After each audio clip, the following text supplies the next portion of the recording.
पर आज मैं आपको कथा सुनाऊंगी भगवान विष्णु के उस अवतार की जिनके अवतरण से मैं पावन हो गई।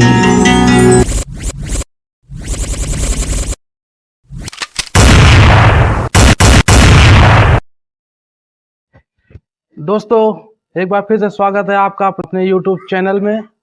दोस्तों कैसे हैं आप सब? उम्मीद है अच्छे होंगे, स्वस्थ होंगे, मस्त होंगे। दोस्तों एक बार हम फिर से आप सबके लिए लेके आए हैं अयोध्या के सूर्यकुंड पे चल रहे प्रोग्राम लेजर लाइट शो का। तो चलिए शुरू करते हैं, बने रहिएगा वीडियो के आखिर तक। आप सब देखिएगा कितने अच्छे से यहाँ पे प्रोग्राम चल रहा है लेजर लाइट का और कितने अच्छे से हमारे सनातन धर्म को समझाया जा रहा है। तो चलिए शुरू करते हैं, लेट्स गो। स्वागत करती हूँ आप सब उपस्थित लोगों को। मैं सूर्यकुंड की महिमा सुनाती हूँ।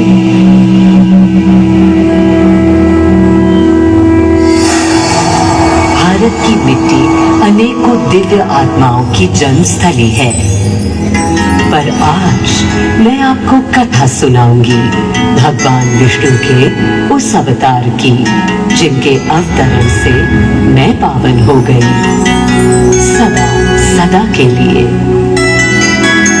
माँ कौशल्या की गोद में जन्म लिया मर्यादा पुरुषोत्तम श्री राम ने अधर्म के नाश के लिए, धर्म की विजय के लिए।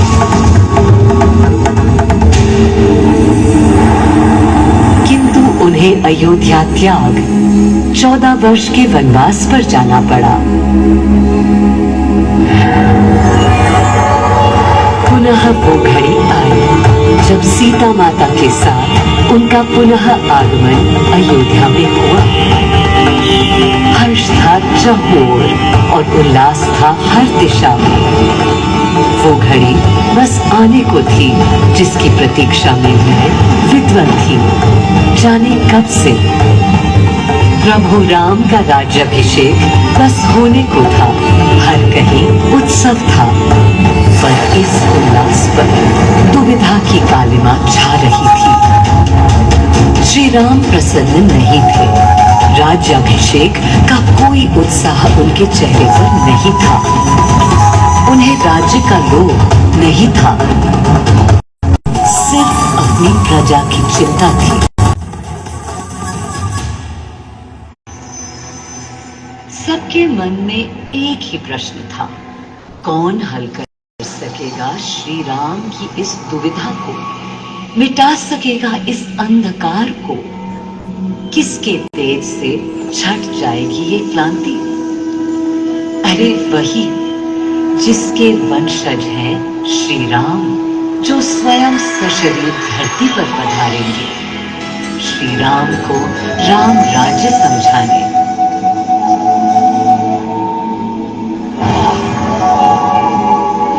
ये गाथा उस शक्ति पुंज की है जो पृथ्वी पर जीवन और सृष्टि का केंद्र था, है और रहेगा। वो अखंड शक्ति स्रोत जो दिशा दिखाता है सतत अनवरत, जिसने श्री राम का मार्ग प्रशस्त किया। आदि नारायण सूर्यदेव। अयोध्या वासियों को भी प्रभु श्री राम की इस दुविधा का आभास होने लगा था। देखा क्या? तुमने देखा क्या? कितने सकुचाई से श्री रघुवीर थे। पद की प्रसन्नता या दर्प निरप होने का ललक या उमंग कोई कुछ भी तो दिखी नहीं। मुकुट सामने रख कितने अधीर थे। वे तो थे अधीर थे, हाँ थोड़े गंभीर थे। सौम्य मुखमंडल पर निर्बलों की पीड़ा थी। दीन असहाय वंचितों का दर्द था। उनके लिए मुकुट अथवा राज सिंहासन वैभव का लोभ नहीं। अब कैसे सुखी दिखे जब तक सुखी सारे लोग नहीं। तब दिशा निर्देशन के लिए श्री राम ने स्वयं सूर्यदेव का स्मरण किया। श्री राम सूर्यदेव का आह्वान करने लगे। क्लांत मन से उन्होंने अपने पितामह को याद किया। मन असमंजस में था उनका। कर्तव्य की सही दिशा उन्हें सूझ नहीं रही थी क्या उचित है प्रजा के लिए, उनके लिए, वंश के लिए, धर्म के लिए, शांति के लिए। इसी परामर्श के लिए अंतर्मन से उन्होंने सूर्यदेव को पुकारा।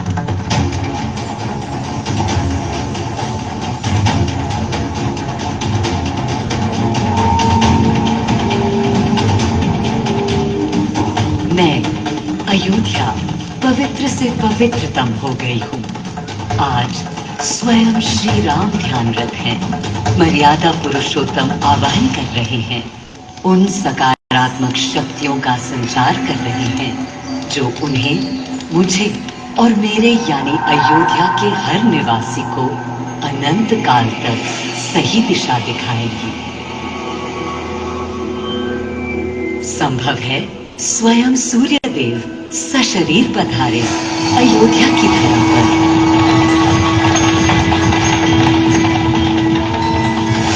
और देखो, श्री सूर्यदेव आने को हैं।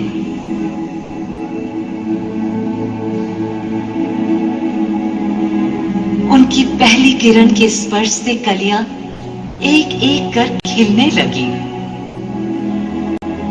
जीवन की कांति हर ओर धीरे धीरे फैलने लगी।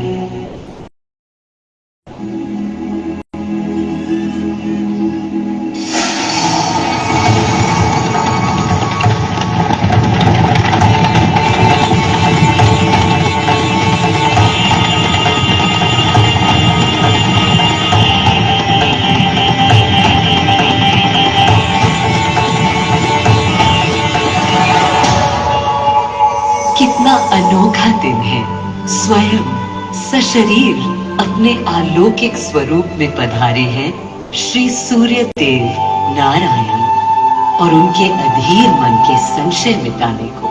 अधीर है या गंभीर है, मैं जानता हूं क्या उनकी पीर है।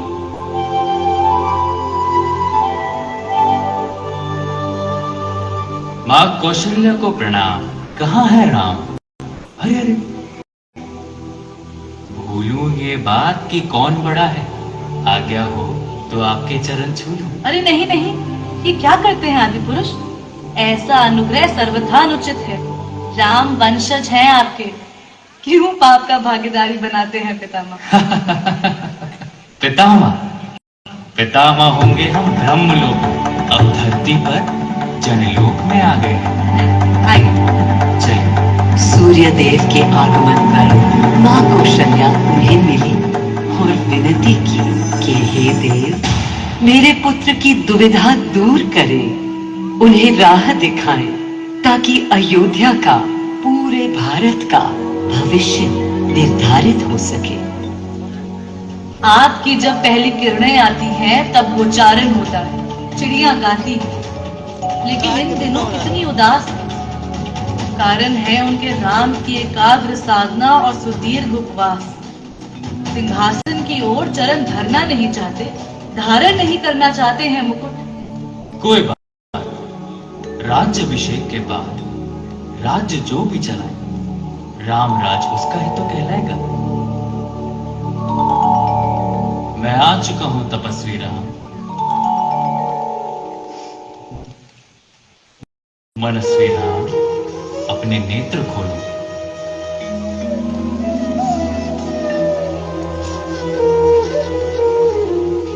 प्रणाम पितामह, प्रणाम। प्रणाम मेरे राम, प्रणाम। पितामह, राम राज्य क्या है? राम स्वयं पूछ रहे हैं कि राम राज्य क्या है। पुनर्ता नया प्रश्न है। अभी तो आप कह रहे थे जो भी मैं चलाएगा। कह रहा था कि राम राज्य में राम के लिए भी विधान होंगे। आदिदेव, कुछ अनुमान तो मुझे है, लेकिन अब आप बताइए क्या विधान है।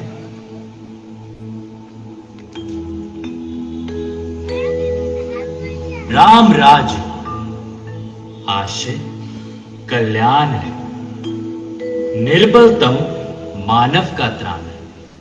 भय हो ना भीति हो, मुख्य राम राजनीति जन जन की प्रीति हो, लोक संरक्षण हो, सत का आभास हो, परमानंद प्राप्ति हेतु मंगल उद्भास हो, प्रेम परम तत्व हो, सब में समत्व हो। दैहिक दैविक या भौतिक संतापों की औषधि अचूक राम बाण है। राम राज्य आशय कल्याण है, निर्बलतम मानव का त्राण है। प्रमोदित अपंत आस्था का घनत्व, वैभव विशाल, मेघ करे वर्षा और सदा ही सुकाल। दिशाएं सब मस्त हो, जनपद ये स्वस्थ हो, उपद्रव ना ही हो और ना कोई आतंक हो। कोई नहीं रंग हो, सुख ही सुख निशान, प्रेम योग धर्म मूल प्राण, राम राज आशय कल्याण। मां कौशल्या, अभी ये मुकुट मात्र सोने का है। मैं इस मुकुट को राम के साथ सदा उपस्थित होने का बना देता हूं।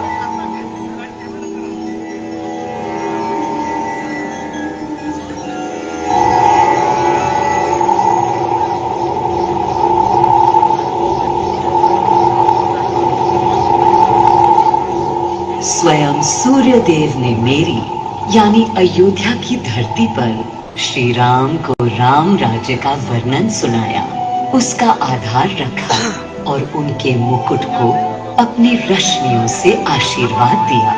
श्री राम के नेतृत्व में हर ओर खुशहाली, प्रेम, शांति और संयम फैला। हर ओर रोशनी, प्रकाश और जीवन का संगीत गूंजने लगा। राम राज्य का पथ दर्शाकर चल दिए सूर्यदेव पुनः अपने लोक, ताकि अनंत काल तक अयोध्या ही नहीं पूरा विश्व उस शक्ति का संचार अनुभव कर सके। हर दिशा खिल उठी श्री राम के राम राज्य से।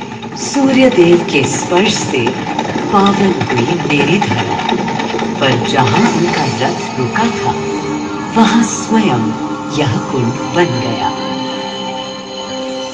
समय बदला, मेरा और इस कुंड का स्वरूप भी बदलता गया। स्कंद पुराण के अनुसार यह स्थल घोषार्क तीर्थ के नाम से भी जाना जाता है। जब प्रतापी राजा घोष यहाँ आए और उन्होंने ऋषियों को यहाँ स्नान करते देखा तो स्वयं भी किया, जिसके बाद उनका शरीर दिव्य, निरोगी और अलौकिक हो गया। और इसी कुंड के जल से उनकी काया भी कांतिमय हो गई। यहाँ की गई उनकी घोर तपस्या का तेज आज भी अनुभव किया जा सकता है।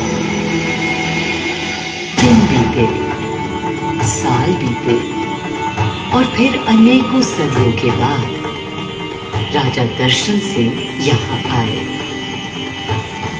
यही तपस्या करने के बाद उन्होंने यहाँ सूर्य मंदिर, कुंड और चारों ओर घाट का निर्माण कराया, जिससे यहाँ की प्रजा भी इस अलौकिक कुंड का लाभ उठा सके।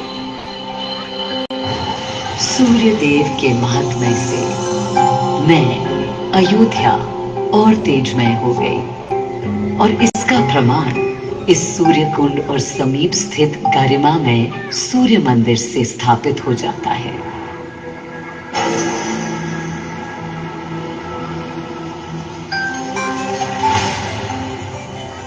मैं अयोध्या इस हर्ष से भूली नहीं समाती कि मेरी ही धरती पर राम राज्य की आधारशिला रखी गई। आज भी अयोध्या एकता, आस्था और शांति के लिए उदाहरण बनी हुई है।